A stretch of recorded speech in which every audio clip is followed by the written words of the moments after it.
All right, today the COVID-19 public health emergency ends, and I want to take just a moment to talk about the important work that has happened under this administration to prepare the nation for the next phase of our response to COVID-19. To date, the administration has taken significant steps to ensure Americans have continued access to life-saving protections such as vaccines, treatments, and tests following the expiration of the public health emergency. Under this president, we launched the largest adult vaccination program in U.S. history, with over 270 million Americans receiving at least one shot of COVID-19 vaccine. And as you all know, our efforts have not been limited to the United States alone. Our government has been the largest single donor of vaccines, having shared nearly 700 million doses with 117 countries around the world. Since January 20th, 2021, COVID-19 deaths have declined by 95%. New COVID-19 hospitalizations are down nearly 90%, and COVID-19 deaths globally are at their lowest levels. But I want to be clear, this administration takes the threat of future surges or pandemics very seriously, which is why access to vaccine, tests, and treatments will remain widely available after today, where we're protecting millions of people who are uninsured by providing them with the tools they need to stay protected from COVID-19. Projects like NextGen, run out of HHS, will invest at least $5 billion to accelerate the rapid development of next-generation vaccine and treatments. We're working to tackle the effects of long COVID and ensure people who are experiencing it have the help that they need. We're working to stand up the Office of Pandemic Preparedness and Response here at the White House, and we're calling on Congress through the President's budget to invest in our nation's ability to prepare and respond to future threats. So the work won't stop today, but the nation is well prepared to manage the risk of COVID-19 going forward. And the continued availability of vaccinations, tests, and treatments and programs that provide equitable access to these tools has put the nation and the world in a strong position as the public health emergency for COVID-19 ends and we move into the next phase of our response. This morning, you all saw we continued progress on our efforts to bring inflation down. The official measure of inflation for producers of goods and services fell to 2.3%. That's the average rate of producer price inflation in 2018 and 2019, and the lowest level in more than 2 years. And it follows news we received yesterday showing that consumer inflation declined for 10 months in a row. That includes a second month of falling grocery prices. So while there is more work to do to lower costs for families, we are making important progress at a time when our job market remains historically strong. Unemployment is at its lowest level in more than 50 years. The share of working-age Americans in the workforce is the highest in 15 years, and unemployment for African Americans is at the lowest that we've ever seen.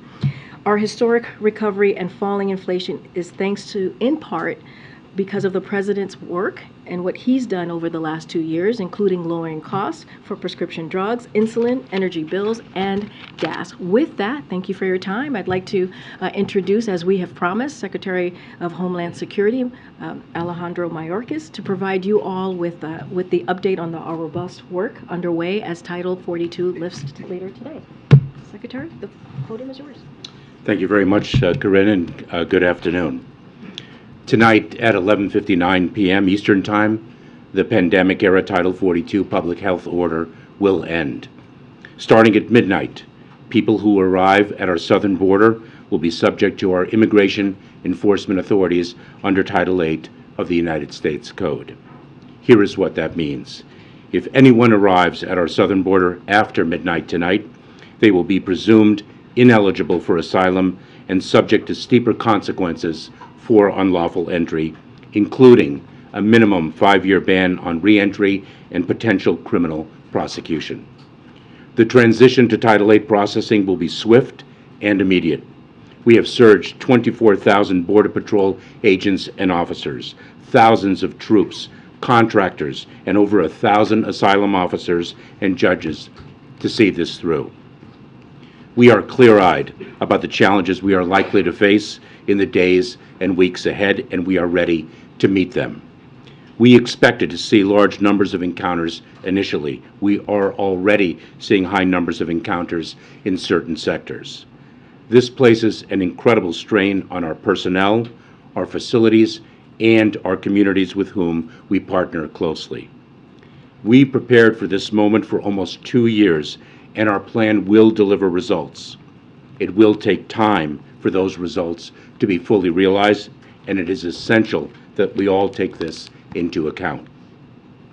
Our current situation is the outcome of Congress leaving a broken, outdated immigration system in place for over 2 decades, despite unanimous agreement that we desperately need legislative reform. It is also the result of Congress's decision not to provide us with the resources we need and that we requested. Our efforts within the constraints of our broken immigration system are focused on ensuring that the process is safe, orderly, and humane, all while protecting our dedicated workforce and our communities. I want to be very clear. Our borders are not open. People who cross our border unlawfully and without a legal basis to remain will be promptly processed and removed. An individual who is removed under Title VIII is subject to at least a 5-year ban on re-entry into the United States and can face criminal prosecution if they attempt to cross again. Smugglers have been long, hard at work, spreading false information that the border will be open. They are lying. To people who are thinking of making the journey to our southern border, know this: smugglers care only about profits, not people. Do not risk your life and your life savings only to be removed from the United States if and when you arrive here. Our approach to build lawful, safe, and orderly pathways for people to come to the United States and to impose tougher consequences on those who choose not to use those pathways works. President Biden has led the largest expansion of lawful pathways in decades. People from Cuba, Haiti, Venezuela, and Nicaragua have arrived through lawfully available pathways, and we reduced border encounters from these groups by 90% between December of last year and March of this year. We are launching new and expanded family reunification parole processes for nationals of Colombia, Cuba, El Salvador, Guatemala, Haiti, and Honduras, and are increasing use of the CBP One mobile app for individuals to schedule appointments at our ports of entry. To those who do not use our available lawful pathways, we will deliver tougher consequences using our immigration law authorities. The new rule, finalized yesterday, presumes that those who do not use lawful pathways to enter the United States are ineligible for asylum. It allows us, the United States, to remove individuals who do not establish a reasonable fear of persecution. We announced that eligible families will be placed in expedited removal proceedings, and those that receive a final negative credible fear determination will generally be removed within 30 days of being placed in those proceedings. We began planning in 2021 for the end of Title 42. Just a few highlights. In addition to securing the first increase in Border Patrol agent hiring in more than a decade, we are in the process of surging personnel to the border, including over 1,400 DHS personnel, 1,000 processing coordinators, and an additional 1,500 Department of Defense personnel. We are delivering tougher consequences for unlawful entry. During the first half of this fiscal year, we returned, removed, and expelled more than 665,000 people. We are conducting dozens of removal flights each week, and we continue to increase them. Just yesterday, we worked with the Mexican government to expel nearly 1,000 Venezuelans who did not take advantage of our available lawful pathways to enter the United States. We are bolstering the capacity of local governments and NGOs. Last week, we announced the distribution of an additional $332 million to support communities along the southern border and in the interior of our country. And we are going after the smugglers, leading an unprecedented law enforcement disruption campaign that has led to the arrest of more than 10,000 smugglers who mislead and profit from vulnerable migrants.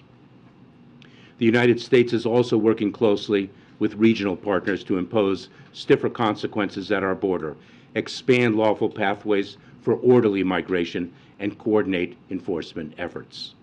This includes Mexico announcing for the first time ever that they will accept the returns under Title VIII authorities of nationals of Cuba, Haiti, Nicaragua, and Venezuela, so that we can continue the parole processes that have been so successful in reducing migration from those countries.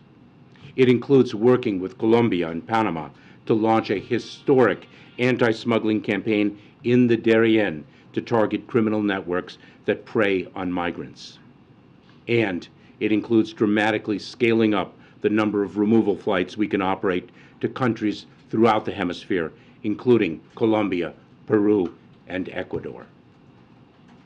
We are a nation of immigrants and a nation of laws. We are doing everything possible to enforce those laws in a safe, orderly, and humane way. We are working with countries throughout the region, addressing a regional challenge with regional solutions. We yet again, call on Congress to pass desperately needed immigration reform and deliver the resources, clear authorities, and modernized processes that we need.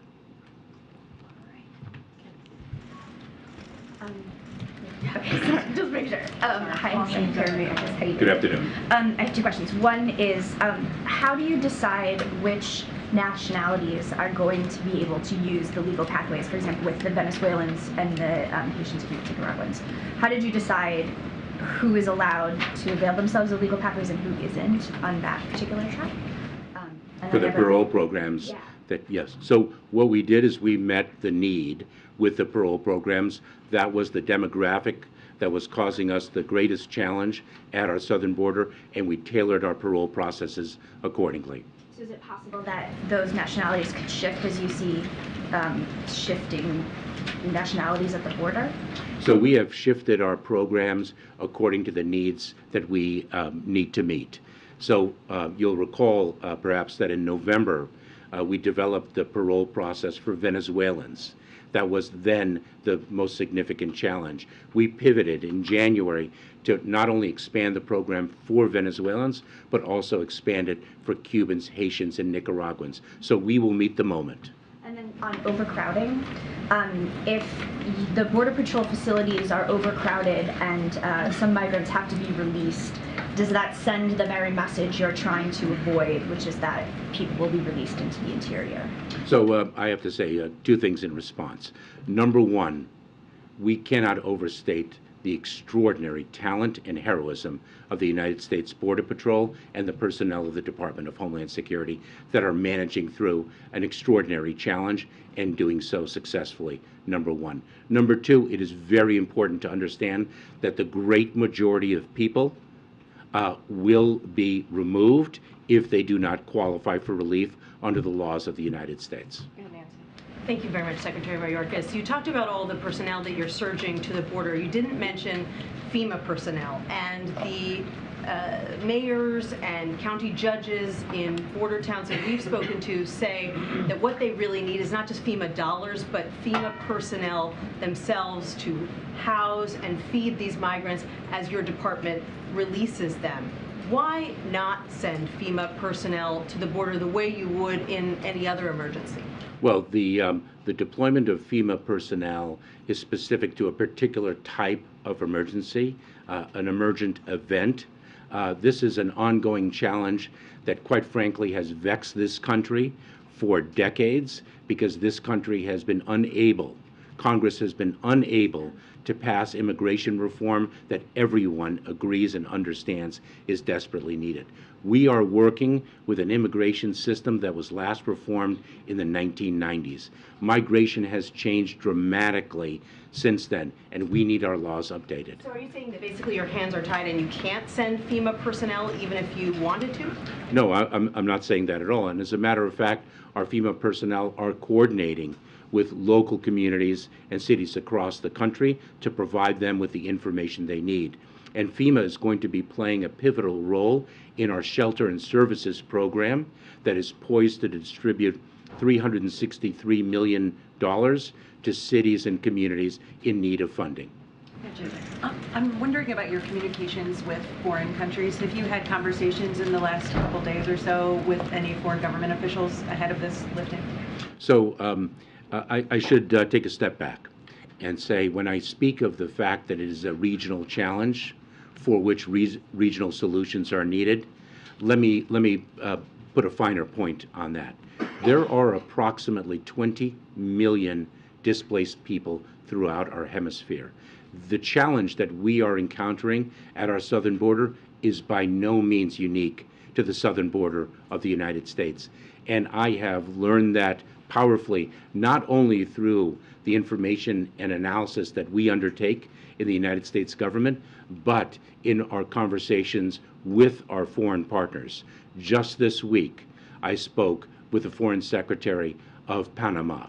Last week, I spoke with the President of Guatemala. 3 weeks ago, I was in Panama to speak with the Panamanian Foreign Minister and the Colombian Foreign Minister. We are engaged, and of course, Secretary Blinken is leading the diplomatic engagements.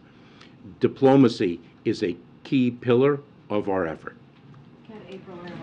The question is, I want to focus in on Black migrants from Africa and the Caribbean nations. Nana Jumfrey, who has met with President Biden on this issue and other civil rights leaders, said that the lifting of Title 42 suppresses Black asylum seekers who are required to ask for asylum in countries they transit through.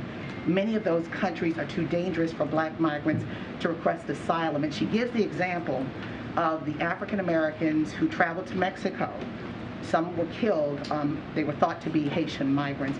What do you say to that? And what is there an effort? And what will you do to safety net or safeguard some of these Black migrants who are trying to come now for asylum, who are in countries or transiting through countries where they cannot ask for asylum through under the laws that the Biden administration has put in place? So let me share with you one way in which migration has changed dramatically over the years. It is no longer the case that individuals can, on their own, reach the southern border of the United States. They have to place their lives and their life savings in the hands of ruthless smugglers that exploit them, and ruthlessly do so. And we have not only a security obligation, but a humanitarian obligation to cut those smugglers out. And that is indeed what we are doing. And this President Biden, has rebuilt our refugee processing capabilities and has committed to a large number of refugee admissions to the United States. Our President Biden, has expanded lawful pathways for migrants like no other president past. And what we are doing is we are extending an outstretched arm of humanitarian relief to reach people where they are, so they do not have to place their lives in the hands of those smuggling organizations. But the southern border is not just Mexicans, it is Haitians, it's Africans, as we've seen, particularly with that issue with the Haitians being whipped with the reins or the horses. But what is there? Well, let me just correct you right there, because actually the investigation concluded that the whipping did not occur. I'm sorry, I saw it differently. They were whipped with something from the horse, reins from a horse. Maybe the video or the picture was fixed, but what I saw was totally different. I'm sorry. Yeah, I'm going to leave you as corrected. What happens? Again, the Mexican border is not just Mexicans, it's Africans and Haitians. What is there in place, as you hear from people who are advocates for immigrants like Nana Jumphrey, to help those who are trying to seek asylum from places like Haiti that has gangs? They can't even have an election because the atrocities there are just so great. So a few responses. Number one, we have set up the CBP One app to enable people to make appointments and arrive at ports of entry safely if they qualify for exceptions under the Public Health Authority of Title 42, which of course is set to expire at 11:59 p.m. We have admitted approximately 740 people through that CBP One app per day. The majority of the individuals admitted have been Haitian. We are expanding that CBP One app to reach as many as 1,000 people a day. And we are setting up regional processing centers throughout the region, working very closely with countries to the south, working with Colombia and others, and we expect to set up as many as 100 or more of those processing centers that will be open to people of all nationalities to obtain humanitarian relief. Mr. Secretary, thanks for being here.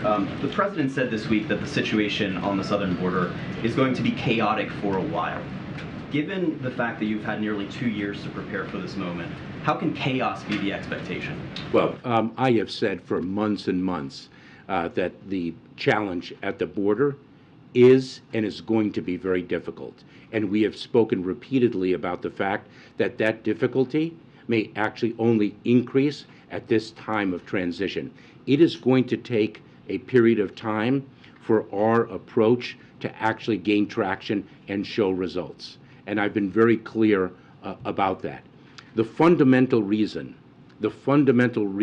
why we have a challenge at our border, and we've had this challenge many a time before, is because we are working within the constraints of a fundamentally broken immigration system, and we also are operating on resources that are far less than those that we need and that we've requested. Some of the measures that you have been talking about to put in place to mitigate this surge, some of those aren't even in place yet. It wasn't until 2 weeks ago that you announced these plans to open these regional processing centers. As far as I'm aware, they're not open yet. Of the 1,500 troops that the President deployed, only 550 are actually on the ground. So given how long you have known that Title 42 is ending on May 11th, why aren't all of these measures already in place? So we have implemented measures well before those few that you identify. Our parole processes would be an example. While we deployed 1,500 additional Department of Defense personnel, we've had 2,500 Department of Defense personnel well in place already. We have surged resources of all types over months and months, not just personnel, but transportation facilities, technology, additional bed space. So we have been, in fact, you've done all you can at this point. We have done all we can with the resources that we have and within the system that we are operating under. I want to ask you a couple of questions, Mr. Secretary. Thanks for being here. First, on the CBP One app that you were speaking about right now, migrants that are speaking to journalists, including our reporters on the ground, have indicated a series of frustrations. They say they're having trouble logging on, they're having trouble getting appointments, they're having trouble with language barriers. Perhaps they speak indigenous languages or others, and they're seeing technical glitches right now. So what specifically is being done to fix that right now, and does that app provide false hope to these migrants coming that will only lead to future frustration and surges like we saw from Venezuelans only a matter of months ago? So we have seen a tremendous acceptance of the CBP One app. We are utilizing it very effectively. As I referenced earlier in response to the reporter's prior question, that 740 people per day are reaching our port of entry. Those, by the way, are not individuals who've only made appointments, but actually a fraction of the people who have made appointments using the CBP One app. It has proven successful. We have identified glitches, and we've done so not unilaterally, exclusively, but also by speaking with individuals who have used the app, by speaking with migrants here in the United States who have reached the United States, as well as actually going into Mexico and meeting with migrants to understand the challenges, if I may. So we have addressed the challenges of which we are aware. The greatest challenge with respect to the CBP One app is not a technological challenge, but rather the fact that we have many more migrants than we have the capacity to make appointments for. The greatest level of frustration is actually being able to make the appointment, not the utility of the CBP One app itself. That is, again, another example of a broken immigration system. If I can follow up on a foreign policy question, though, very broadly, just quickly. The U.S. has sanctions right now on a series of foreign nations, on Cuba, on Venezuela, on Nicaragua. So does the Biden administration's foreign policy make this situation worse? So I'm going to leave that to our foreign policy specialist, but I will say this: the predicate of those principles are separate and apart from the immigration challenge that we're confronting. Terry, and we're going to try and get around to Terry. Go ahead, and then I'll go back. Given the time you say this is going to take, and based on what you're seeing now at the southern border and beyond in Mexico, I wonder if you could offer some details, paint a picture. What should Americans in those border communities and beyond expect in the coming days and weeks? What's this going to look like for them? We could see very crowded, as we are now, we could see very crowded Border Patrol facilities. I cannot overstate the strain on our personnel and our facilities. But we know how to manage through such strain, as difficult as it will be. I have tremendous confidence and pride in our personnel. Let me share with you an example of how we managed through a very difficult situation. In El Paso, Texas, we saw individuals on the street. We engaged in a very sensitive and humane law enforcement operation to address that challenge, and we successfully have done so to the praise of the city of El Paso. Can I just follow up? Our teams in El Paso say that there are hundreds of migrants now in the open, in shelter with very limited access to food and water and bathrooms for days. Why are they being processed? Is that what we can expect? So we are working very closely with nonprofit organizations, with community groups, to really deliver a community response to the challenge. I cannot overstate how much of a challenge it is going to be, and how we all have to deal with it as one administration and one country. Fundamentally, we need Congress to act. Go ahead, Michael. Thank you. Mr. Secretary, thank you for doing this. Is this exclusively a challenge at the land border, or are you also seeing an increase in irregular migration by sea to Florida and to California for that matter? And then secondly, on the regional processing centers, I know that your staff has said that you'll have more announcements on exactly where those will be in the coming days, but just to echo my colleague's point, did you want those to be ready ahead of the expiration of Title 42, and can you give any details on exactly where those processing centers will be? So with respect to maritime migration, a number of months ago we were experiencing pressure in the maritime environment, and we responded to that pressure with increased resources. It is incredibly perilous for individuals to take to the seas. The search and rescue operations that the United States Coast Guard has to undertake all too often to rescue people, those seas are rough, and the vessels that they use are extraordinarily flimsy, and we see death on the high seas. And so we plussed up our resources, our Coast Guard resources. We also activated more robustly the reunification programs that give a lawful pathway for individuals to reach a country of safety. Brian. There was a second part to that question. Oh, I'm so sorry. Sorry. I'm sorry, Michael. I'm trying to get as many people as I Oh, can. the regional processing centers. Sorry about that. I apologize. So the regional processing centers, that's not something that the United States can set up unilaterally within a matter of weeks.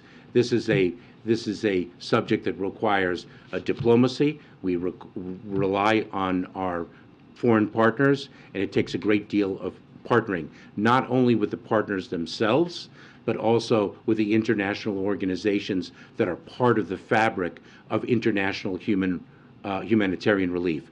The United Nations High Commissioner for Refugees, the International Organization for Migration, and others. Go ahead, Brian.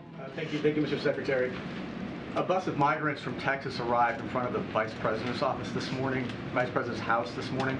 What's your response to that, to more buses of migrants being sent from Texas to Washington, D.C.? It is a both sad and tragic day when a government official uses migrants as a pawn for political purposes. Thank you, Karine. Thank you, Secretary, for being here. On the memo that the U.S. Border Patrol chief sent to sector chiefs last night allowing for parole releases if overcrowding becomes an issue, that's not Title VIII like you said would happen. I mean, these migrants don't get an alien registration number that would be used to track them. They don't get a court date. They're instead asked to self-report to ICE within 60 days.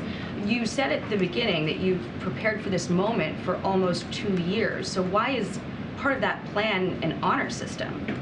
Oh, it is not an honor system. What we do is we use the resources that we have to meet the challenges that we confront. This is a tool that has been used in the past. The vast majority of individuals will indeed be placed in expedited removal, and that if they do not qualify, will be removed in a matter of days, if not weeks, from the United States. When we encounter a volume of individuals for which we need to address in a different way, we do so. If those individuals do not honor their commitment to surrender to an Immigration and Customs Enforcement officer to be able to be placed in enforcement proceedings, they are a subject of our apprehension efforts. You said that it would be a fraction of migrants that this happens with. How many is a fraction when you've had almost 6 million illegal crossings under this administration? We, last year, removed, returned, and expelled approximately 1.4 million individuals. That is the most in any 1 year. Will you be on shaky legal ground, though, with mass releases? Well, first of all, your question has a factual predicate with which I would disagree about mass releases, number one. But releases of individuals subject to immigration enforcement proceedings is not something particular to this administration. Case-by-case basis, and this would not be on a case-by-case basis. We implement our operations in conjunction with the Department of Justice, and we have confidence in the lawfulness of our actions. Thank you. Mr. Secretary, are you concerned that the new asylum regulations will encourage more children to leave their families since unaccompanied kids are exempt? No, we are not. It is an obligation for us to address the needs of unaccompanied children. So we do not have that concern, and what we are driving to, what we are fundamentally driving to, is to build lawful pathways so people do not have to make those difficult decisions, and they don't have to take the dangerous journey in the first place.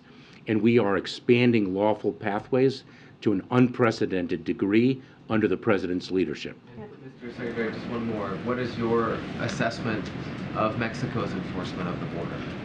We are working very closely with the government of Mexico. The President has spoken with the President of Mexico as recently as earlier this week. They have corresponded last week, and Mexico is taking very important enforcement measures that we greatly appreciate and that were taken in coordination with us. Yeah, so, Secretary, how is the administration redirecting the immigration judges to prioritize new arrivals, and will that affect the backlog that's already there for previous arrivals? So Peter, your question, if I may, just to hit this point once again, your question speaks of an immigration court backlog that exceeds 2 million cases. What a powerful example of a broken immigration system. Not only are we surging asylum officers, about 1,000 asylum officers to conduct credible fear screenings in the context of expedited removal, but the Department of Justice is surging immigration judges alongside us. Thanks. Sir, if I could ask you about the... Sorry, Peter. We're trying to get, sorry about that. The Title 8 enforcement you're talking about, you're trying to send a message. The critics of the administration would argue that this is a message that you could and probably should have sent earlier on in the administration. Can you walk us into the deliberation? How did you arrive at the idea that there should be a presumption of ineligibility, and why was that policy not announced earlier? So, in response to your precise question, we sought to end Title 42, the Public Health Authority, earlier. We sought to roll out our immigration enforcement authorities under Title 8 of the United States Code earlier. We were enjoined from doing so by a court. But specifically, the asylum policy, the presumption of inadmissibility, why not come out with that sooner? You're trying to send that message now. And It's not a message. We don't promulgate a regulation. We don't promulgate a law to send a message. We promulgate a law to achieve a policy and operational outcome. And the outcome that we seek to achieve through this regulation is to incentivize people to take the lawful pathways and disincentivize them to place their lives in the hands of ruthless smugglers. It's on the screen behind you as deterrence. New regulation directing migrants. That's not a message. That's an impact on human behavior. Okay, we got to go ahead. I'll go to the back. Thank you. Thank you, Secretary. First, have you ruled out family detention as an option? And then two, you said that you have many more migrants than you have appointments for. So is there any effort to try to expand the appointments, and do you have numbers for how many appointments are confirmed per day? So we are indeed expanding the use of CBP One app from approximately 740 arrivals at our ports of entry along the southern border to 1,000 a day. And we are exploring what other capabilities we can add to that. And the first part of your question was family detention. This administration ended family detention in March of 2021. And so you're not going to bring it back at all? We've made it clear that families who are in immigration enforcement proceedings, including in expedited removal proceedings, a more accelerated immigration enforcement process, will be on alternatives to detention. The conditions of alternatives to detention may be increased as the situation warrants. To what? So, for example, we could place heads of household under curfews so that we are better able to monitor their activities and I should say their compliance with our restrictions and obligations to appear in court. Go ahead. Oh, go ahead. Secretary? Or Can you orient me? Sorry. Go into the back. Mr. Secretary, can you describe how you will be treating any differently migrants at the border that come from countries where we don't have close working relationship? For example, we've seen reporting of migrants coming as far from China, Russia, Syria. And then my second question, I'm going to try to ask Peter's question in a different way, with some Democrats urging that President Biden end sanctions on Cuba and Venezuela. Do you support that? So you speak of different demographics arriving at our southern border.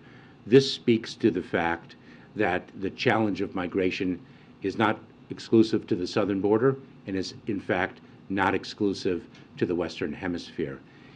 We are seeing a global displacement of people that is the greatest since at least World War II.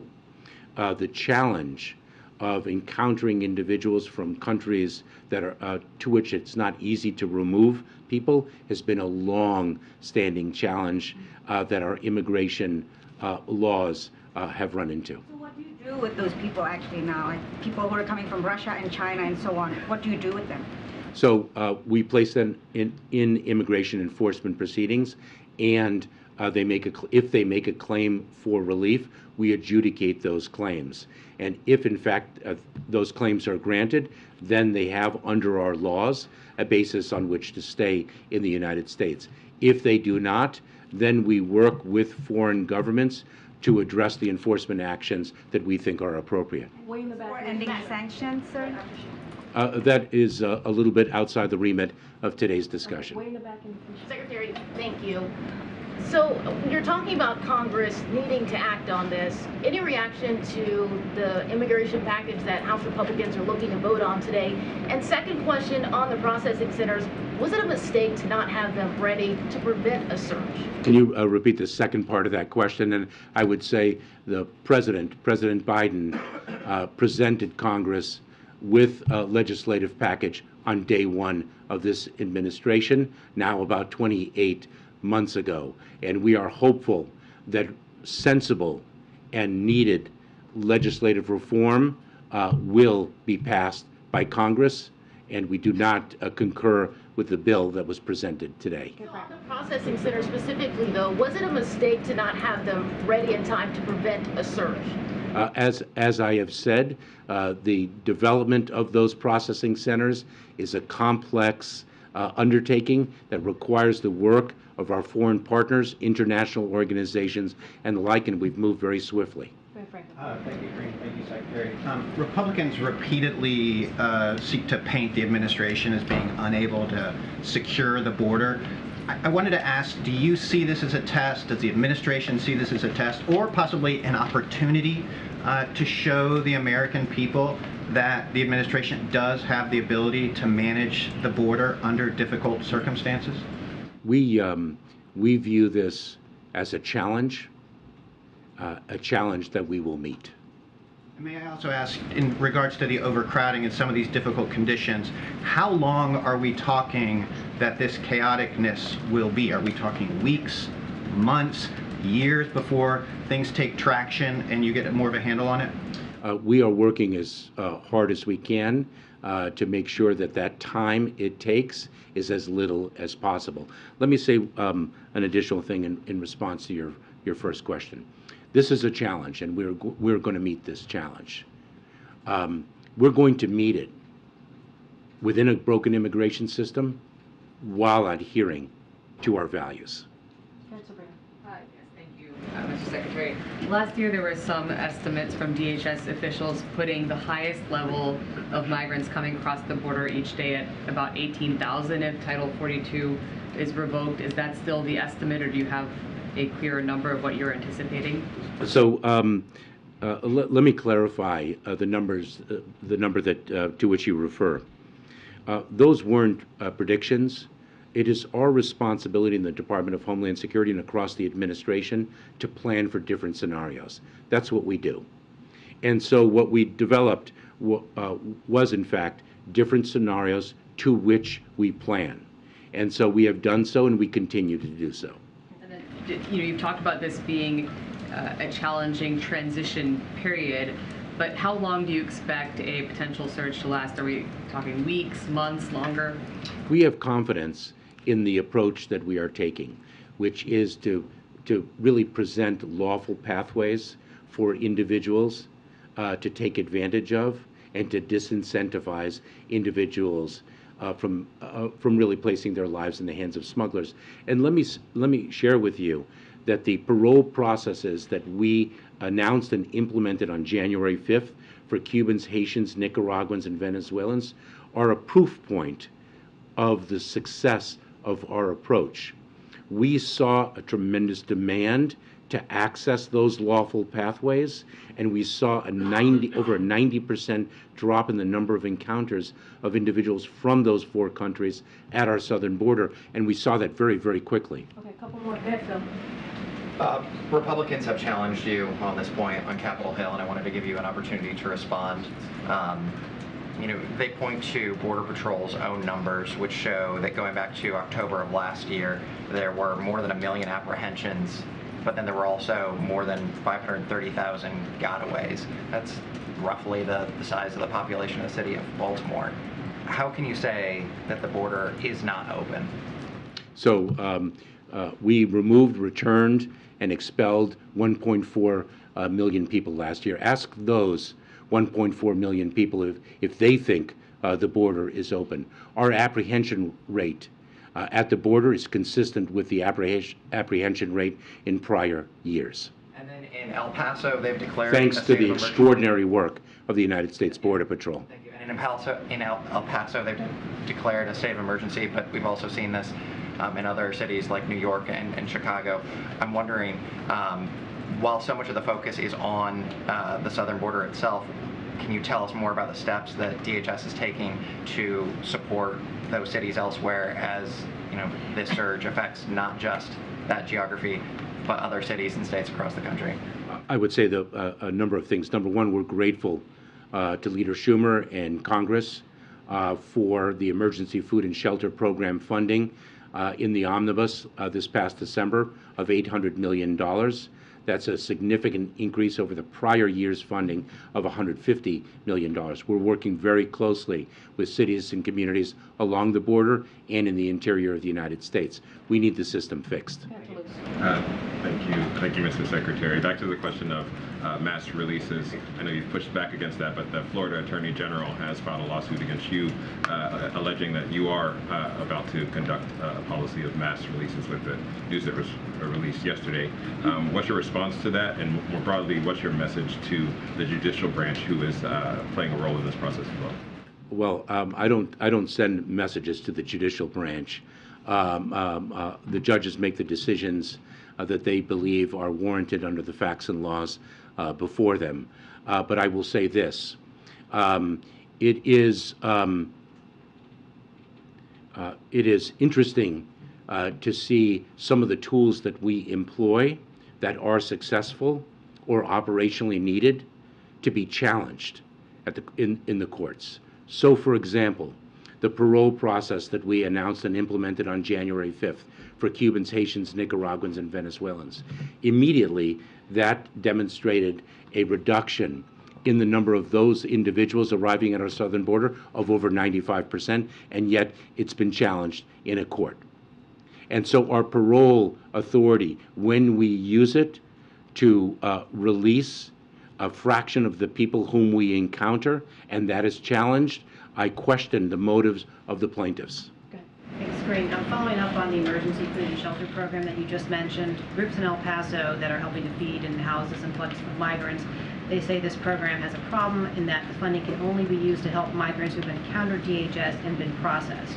Is that requirement realistic to the situation that these communities are facing? It is necessary, and I should say this past Friday, under the Emergency Food and Shelter Program, we distributed $332 million primarily to border communities. We now have, under the new structure that the omnibus that Congress equipped us with, we now have the Shelter and Services Program that we in the Department of Homeland Security will control. That will prove, I think, more nimble.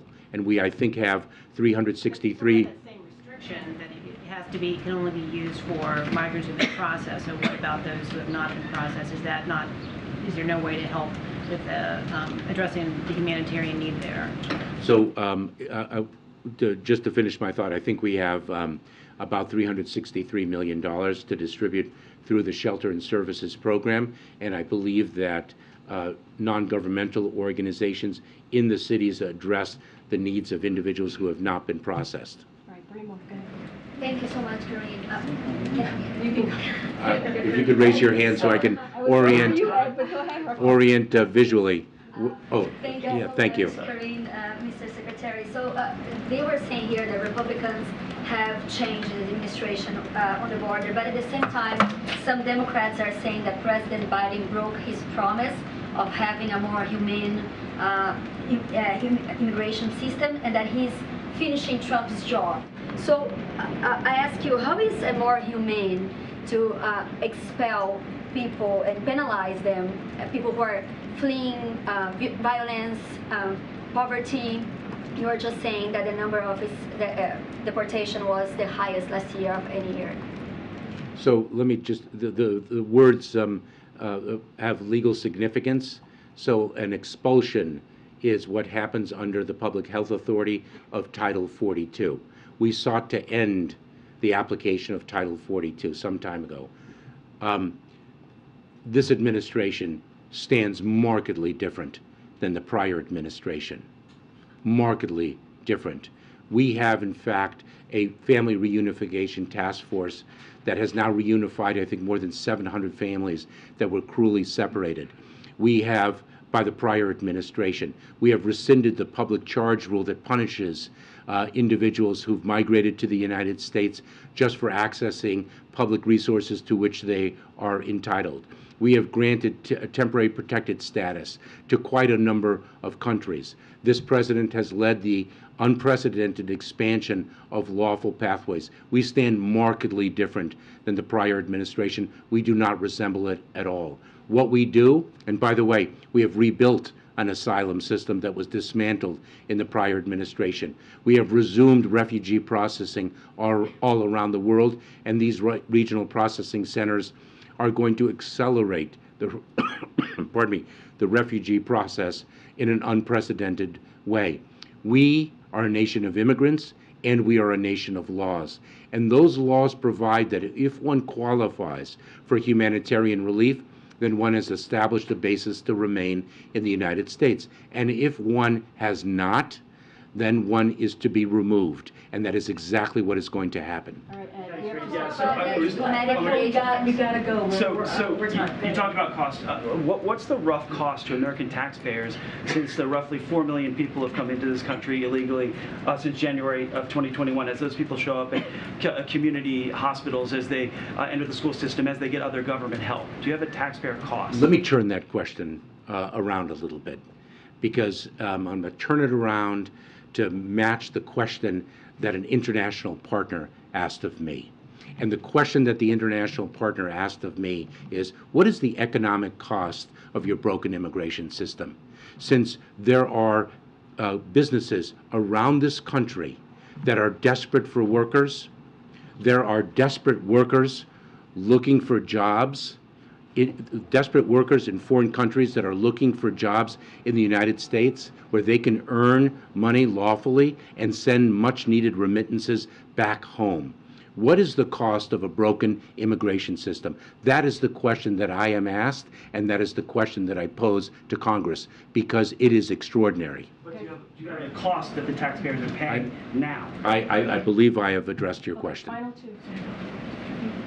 I wanted to ask one more on the regional processing centers. I know you said it takes a ton of coordination, but can you give any more detail as to what's standing in between these actually being stood up? Is it a personnel thing? Is it a matter of nailing down location, working out agreements with international partners? Just a little bit more on that. Yes. Yes. Okay. Yes, there are a lot of moving pieces. Thank you. Thank you, Karine. So I just wanted to ask about messaging, because for years the administration has said that the border is closed and migrant crossings continued to notch records, and you just said that your message to migrants who are traveling unlawfully is do not spend your life savings coming here only to be apprehended if and when you arrive here. But I'm wondering what you think it will take for that message to land. The question's a very important one because it speaks of two things.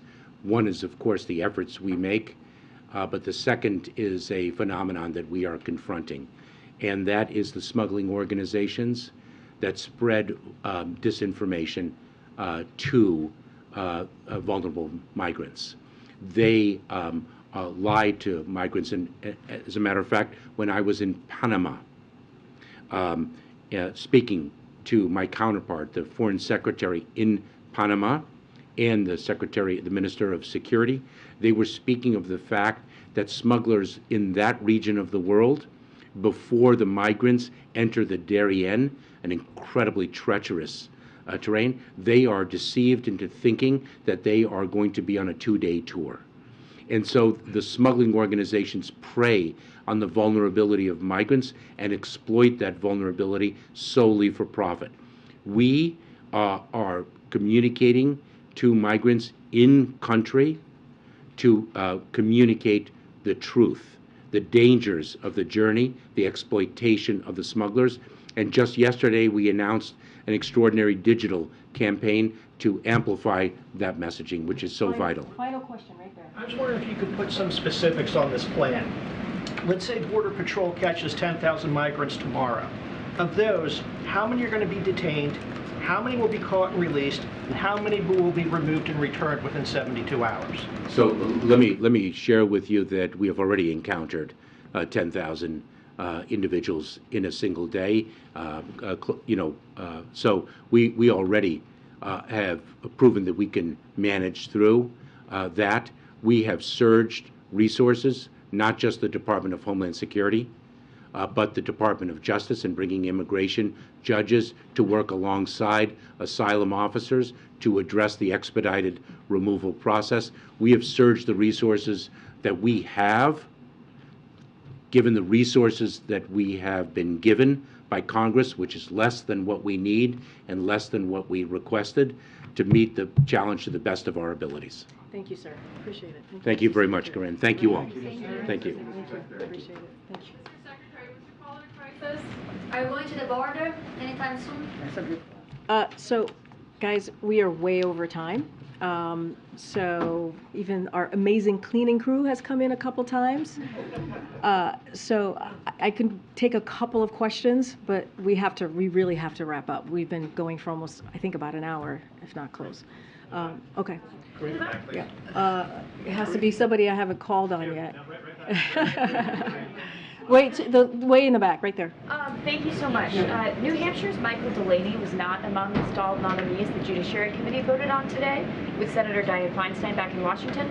Does President Biden still support him among apparent concerns from some Democrats? And what is the White House doing to get him over the finish line? So look, we take our nominees very seriously. The president clearly puts forth nominees that he believes are ready and equipped for the job. And so, of course, we're always going to be make sure that we do everything that we can, having conversations with the senators and their staff to try to move our nominees through. So we are committed for certain. You had another question in there. And then you mentioned Senator Feinstein. We're glad to see her back. As you know, she is a longtime friend of the president, and he's been wishing her a speedy recovery, and it's glad to see her back in the Senate. And I'll leave that there. I'm trying to figure out who. Go ahead.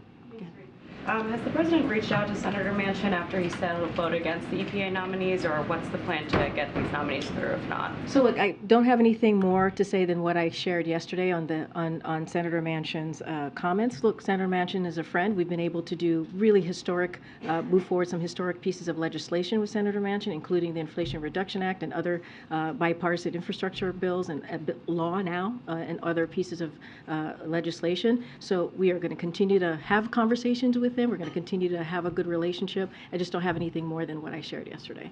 Go ahead, Ariel. Thank you so much. Can you update us on the talks about the debt ceiling? And related to this, Donald Trump yesterday said that Republicans should actually trigger a default if they don't get spending cuts.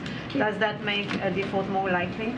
So look, I would remind you all what he said in 2019. And first, I got to be super, super careful. Let me just say that first.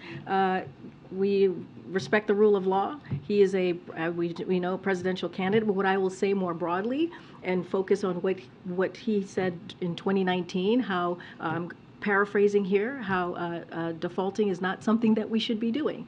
And so the question is, what has changed? What has changed now from 2019 to today? Look, we've been very clear that Congress needs to do their job. They must do their job. It's their constitutional duty to get this done. We've done it 3 times under the last administration. We've done it 78 times since 1960. But also, like I said, I want to be very careful because he is a presidential candidate. But I can speak to 2019 and his comments about the importance of making sure that we do not default and we're not a deadbeat nation. Okay, let me see. Go ahead, America. I haven't called. Thank you. Thank you, Karine. I have another question on the situation at the southern border. So even ahead of the chaos of this week, morale amongst Border Patrol agents is low. They've been through a lot with the ongoing surge of people coming across the border. And according to the acting deputy commissioner of the CBP, 36 agents died by suicide in the last 3 years alone. So what is President Biden doing to show America's frontline police that he hears them, and that he cares about the unprecedented issues they're facing. And so, look, our hearts go out to those families of those law enforcement members who, as you just stated, took their lives. So, look, Secretary Mayorkas spoke to this. He actually lifted up the CBP and said the work that they're doing is truly tremendous. This is why the president has taken this so seriously, making sure that we have troops that go down to the border so that they can give some relief to the CBP, the patrol, the law enforcement, and be able so that they can be able to do their jobs, right? And so that's why we put forth. And what we have seen on our end is you've seen House Republicans who have voted to fire 2,000 law enforcement. Those same CBP members, they voted to fire at least 2,000, voted against giving resources for folks who are at the border, for DHS, for these law enforcement officers. And so the president is doing everything that he can with the tools that he has in front of him. That's why he asked Congress on his first day, please, we have a comprehensive plan in front of you. We want you to take a look at this. We want to fix a system that has been broken for decades. You heard the secretary said since 1990s. And so it is time to get to work. The president is doing everything that he can. We understand there is a challenge at the border, but we are going to continue to put forth a robust multi-agency process to deal with an issue that has been around for decades and decades. To see who I have not called. Go ahead, Karen. Do you have updates on when the president and congressional leaders will meet tomorrow? How much time the president's allotting for that meeting? And can you give us an update on the staff meetings that took place since that principals meeting? So and how would you care? Absolutely. So I don't have any updates for you yet for tomorrow. As you know, the president asked the four leaders, the congressional leaders, to come together again tomorrow to follow up on a conversation that they had just a couple of days ago. As you know, we don't read out private conversations, and we certainly don't negotiate in public, but I can confirm, as you all have been reporting, that the staff met yesterday to follow up on the conversation, to talk about congressional leaders, to the four congressional leaders and how they saw moving forward on budget and spending. That's regular order. That is something that has been done year after year to talk about appropriations. And so the staff are meeting again today, and don't have anything further beyond that, but certainly we will share once we have a time and more information and logistics to share on tomorrow's meeting. Just one quick one. On the visit of the Spanish president tomorrow, is there a 2-and-2 press conference that's been added for that? I don't have a press conference to read out to you. As you know, the president's very much looking forward to speaking with the leader. I just don't have anything more to share. I'm sure NSC will be holding some sort of background call and more information to share with all of you. Okay, I'm going to take one more. Go ahead, Courtney. I'm just trying to call, guys. I'm trying to call on people that I have not called on today. So go ahead, Courtney. You started at the top talking about the end of the COVID emergency.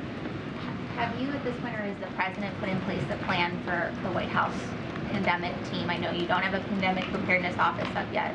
Dr. Jha hasn't said if he's leaving, but I know his team is unwinding. Dr. Walensky's leaving. Can you talk a little bit about the leadership that's going to be in charge of COVID moving forward, especially if the tools that we have that you've been discussing don't work at a certain point or don't work as well? So I don't have anything to share. I know you just asked me about the COVID team. We did, as I mentioned at the top, we do have an Office of Pandemic Preparedness, as I've mentioned multiple times. It was in the omnibus budget package for fiscal year 2023. So Congress called on us to establish this office. So we're working through that, and once we have more information, we will share that with all of you. I will be back tomorrow, everybody, and then we'll take more information. I'll be back tomorrow, guys. Thanks, everybody.